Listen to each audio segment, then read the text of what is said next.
ಮೈಸೂರು ಸಂಸ್ಥಾನದ ಕೊನೆಯ ಮಹಾರಾಜರಾದ ಶ್ರೀ ಜಯಚಾಮರಾಜೇಂದ್ರ ಒಡೆಯರ್ ಅವರ ಸಂಪೂರ್ಣ ಇತಿಹಾಸ ಮತ್ತು ಜೀವನ ಚರಿತ್ರೆ ಕುರಿತ ಮಾಹಿತಿ ಇಲ್ಲಿದೆ. ಪರಿಚಯ. ಶ್ರೀ ಜಯಚಾಮರಾಜೇಂದ್ರ ಒಡೆಯರ್ ಜುಲೈ 18, 1919 ಸೆಪ್ಟೆಂಬರ್ 23, 1974 ಮೈಸೂರು ಸಂಸ್ಥಾನದ 25ನೇ ಮತ್ತು ಕೊನೆಯ ಮಹಾರಾಜರಾಗಿದ್ದರು.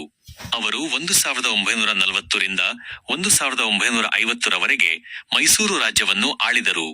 ನಂತರ ಭಾರತ ಗಣರಾಜ್ಯವಾದಾಗ ಅವರು 1950 ರಿಂದ 1956 ರವರೆಗೆ ಮೈಸೂರು ರಾಜ್ಯದ ರಾಜಪ್ರಮುಖರಾಗಿ ಮತ್ತು ರಾಜ್ಯ ಪುನರ್ವಿಂಗಡಣೆಯ ನಂತರ 1956 ರಿಂದ 1964 ರವರೆಗೆ ಕರ್ನಾಟಕದ ಮೊದಲ ರಾಜ್ಯಪಾಲರಾಗಿ ಸೇವೆ ಸಲ್ಲಿಸಿದರು. ಬಳಿಕ 1964 ರಿಂದ 1967 ರವರೆಗೆ ಮದ್ರಾಸ್ ರಾಜ್ಯದ ಇಂದಿನ ತಮಿಳುನಾಡು ರಾಜ್ಯಪಾಲರಾಗಿಯೂ ಕಾರ್ಯನಿರ್ವಹಿಸಿದರು. ಬಾಲ್ಯ ಮತ್ತು ಶಿಕ್ಷಣ. ಜಯಚಾಮರಾಜೇಂದ್ರ ಒಡೆಯರ್ ಅವರು 1919 ಜುಲೈ 18 ರಂದು ಯುವರಾಜ ಕಂಠೀರವ ನರಸಿಂಹರಾಜ ಒಡೆಯರ್ ಮತ್ತು ಯುವರಾಣಿ ಕೆಂಪು ಚೆಲುವಾಜಮ್ಮಣ್ಣಿಯವರ ಪುತ್ರರಾಗಿ ಜನಿಸಿದರು. ಇವರು ನಾಲ್ವಡಿ ಕೃಷ್ಣರಾಜ ಒಡೆಯರ್ ಅವರ ಸೋದರಳಿಯರಾಗಿದ್ದರು. ಚಿಕ್ಕ ವಯಸ್ಸಿನಲ್ಲೇ ರಾಜಮನೆತನದ ವಿಶೇಷ ಶಾಲೆಯಲ್ಲಿ ಪ್ರಾರಂಭಿಕ ಶಿಕ್ಷಣ ಪಡೆದರು.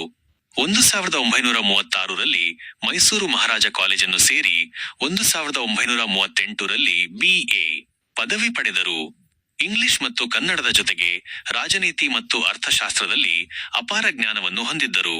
ತಮ್ಮ ಪಾಂಡಿತ್ಯಕ್ಕಾಗಿ ಅನೇಕ ಬಹುಮಾನಗಳು ಮತ್ತು ಸುವರ್ಣ ಪದಕಗಳನ್ನು ಪಡೆದರು.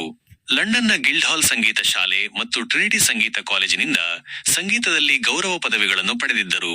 ಬನಾರಸ್ ವಿಶ್ವವಿದ್ಯಾಲಯದಿಂದ ಗೌರವ ಡಾಕ್ಟರ್ ಆಫ್ ಲಾಸ್ 1942 ಮತ್ತು ಅಣ್ಣಾಮಲೈ ವಿಶ್ವವಿದ್ಯಾಲಯದಿಂದ ಡಿ.ಲಿಟ್ 1955 ಪದವಿಗಳನ್ನು ಪಡೆದರು.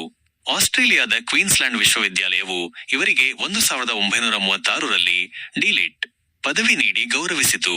ಬ್ರಿಟಿಷ್ ಸರ್ಕಾರ 1945 ರಲ್ಲಿ GCSI ಮತ್ತು 1946 ರಲ್ಲಿ GCB ಬಿರುದುಗಳನ್ನು ನೀಡಿತು.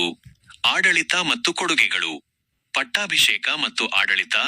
ನಾಲ್ವಡಿ ಕೃಷ್ಣರಾಜ ಒಡೆಯರ್ ಅವರ ನಿಧನದ ನಂತರ 1940 ಸೆಪ್ಟೆಂಬರ್ 8 ರಂದು ಜಯಚಾಮರಾಜೇಂದ್ರ ಒಡೆಯರ್ ಮೈಸೂರು ಸಂಸ್ಥಾನದ ಮಹಾರಾಜರಾಗಿ ಪಟ್ಟಾಭಿಷಿಕ್ತರಾದರು. ಅವರು ಆಡಳಿತ ನಿರ್ವಹಣೆಯಲ್ಲಿ ವಿಶೇಷ ತರಬೇತಿ ಪಡೆದಿದ್ದರು ಮತ್ತು 1939 ರಲ್ಲಿ ವಿದೇಶ ಪ್ರವಾಸ ಮಾಡಿ ಲೋಕಜ್ಞಾನವನ್ನು ಹೆಚ್ಚಿಸಿಕೊಂಡಿದ್ದರು. ಸಂಸ್ಥಾನದ ವಿಲೀನ.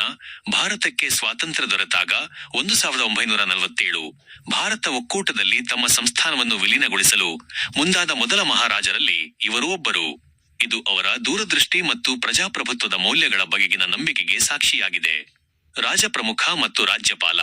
ಭಾರತ ಗಣರಾಜ್ಯವಾದ ನಂತರ 1950 ರಿಂದ 1956 ರವರೆಗೆ ಮೈಸೂರು ರಾಜ್ಯದ ರಾಜಪ್ರಮುಖರಾಗಿ ಸೇವೆ ಸಲ್ಲಿಸಿದರು.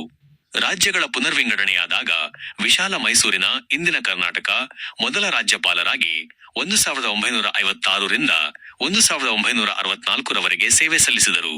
ಈ ಅವಧಿಯಲ್ಲಿ ಅವರು ವೇತನ ಸ್ವೀಕರಿಸಲಿಲ್ಲ ಎಂಬುದು ಅವರ ಜನಪರ ಕಾಳಜಿಗೆ ಉದಾಹರಣೆ. ನಂತರ 1964 ರಿಂದ 1967 ರವರೆಗೆ ಮದ್ರಾಸ್ ರಾಜ್ಯದ ರಾಜ್ಯಪಾಲರಾಗಿಯೂ ಕಾರ್ಯನಿರ್ವಹಿಸಿದರು. ಕಲೆ ಮತ್ತು ಸಾಹಿತ್ಯಕ್ಕೆ ಪ್ರೋತ್ಸಾಹ. ಜಯಚಾಮರಾಜೇಂದ್ರ ಒಡೆಯರ್ ಅವರು ಸಂಗೀತ, ಸಾಹಿತ್ಯ ಮತ್ತು ಕಲೆಗಳಲ್ಲಿ ಅಪಾರ ಆಸಕ್ತಿ ಹೊಂದಿದ್ದರು ಮತ್ತು ಅವುಗಳ ಬೆಳವಣಿಗೆಗೆ ಅಪಾರ ಕೊಡುಗೆ ನೀಡಿದರು. ಜಯಚಾಮರಾಜ ಗ್ರಂಥಮಾಲಾ. ಇವರ ಆಡಳಿತದ ಸಮಯದಲ್ಲಿ ಜಯಚಾಮರಾಜ ಗ್ರಂಥಮಾಲಾ ಯೋಜನೆಯು ರೂಪುಗೊಂಡಿತು. ಈ ಯೋಜನೆಯ ಅಡಿಯಲ್ಲಿ ವೇದಶಾಸ್ತ್ರ, ಪುರಾಣಗಳು ಮತ್ತು ಇತರ ಉದ್ಗ್ರಂಥಗಳನ್ನು ಪ್ರಸಿದ್ಧ ಪಂಡಿತರಿಂದ ಕನ್ನಡಕ್ಕೆ ಅನುವಾದಿಸಿ ಪ್ರಕಟಿಸಲಾಯಿತು. ಸಂಗೀತ. ಅವರು ಪಾಶ್ಚಾತ್ಯ ಮತ್ತು ಕರ್ನಾಟಕ ಶಾಸ್ತ್ರೀಯ ಸಂಗೀತದಲ್ಲಿ ಪರಿಣಿತರಾಗಿದ್ದರು. ಪಿಯಾನೋ ವಾದನದಲ್ಲಿ ಅಪಾರ ಪರಿಣತಿ ಹೊಂದಿದ್ದರು. ಅವರ ಅರಮನೆಯಲ್ಲಿ ವಿಶ್ವದ ಅತಿ ದೊಡ್ಡ ಪಾಶ್ಚಾತ್ಯ ಸಂಗೀತ ಗ್ರಂಥ ಭಂಡಾರವನ್ನು ಹೊಂದಿದ್ದರು. Richard Wagner, Ludwig van Beethoven, ಬಾಕ್ನಂತಹ ವಿಶ್ವಪ್ರಸಿದ್ಧ ಸಂಗೀತಗಾರರ ಬಗ್ಗೆ ಅವರಿಗೆ ವಿಶೇಷ ಆಸಕ್ತಿ ಇತ್ತು. ಕರ್ನಾಟಕ ಶಾಸ್ತ್ರೀಯ ಸಂಗೀತದಲ್ಲೂ ಅನೇಕ ಕೃತಿಗಳನ್ನು ರಚಿಸಿದ್ದಾರೆ. ಕಲೆ.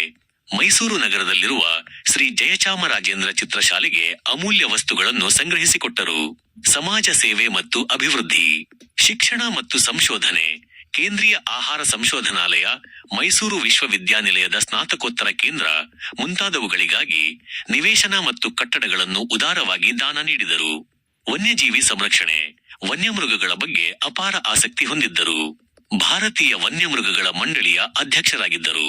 ಮೈಸೂರು ನಗರದಲ್ಲಿನ ತಮ್ಮ ಸ್ವಂತ ಮೃಗಾಲಯವನ್ನು ಸರ್ಕಾರದ ಅಧೀನಕ್ಕೆ ವಹಿಸಿಕೊಟ್ಟು ಅದರ ಅಭಿವೃದ್ಧಿಗೆ ಕಾರಣರಾದರು. ಕೈಗಾರಿಕಾ ಪ್ರಗತಿ. ಬೆಂಗಳೂರಿನಲ್ಲಿ ಹಿಂದೂಸ್ತಾನ್ ಏರೋನಾಟಿಕ್ಸ್ ಲಿಮಿಟೆಡ್ ಹ್ಯಾಲ್ ಸ್ಥಾಪನೆಯಲ್ಲಿ ಜಯಚಾಮರಾಜೇಂದ್ರ ಒಡೆಯರ್ ಅವರ ಪಾತ್ರ ಮಹತ್ವದ್ದಾಗಿದೆ.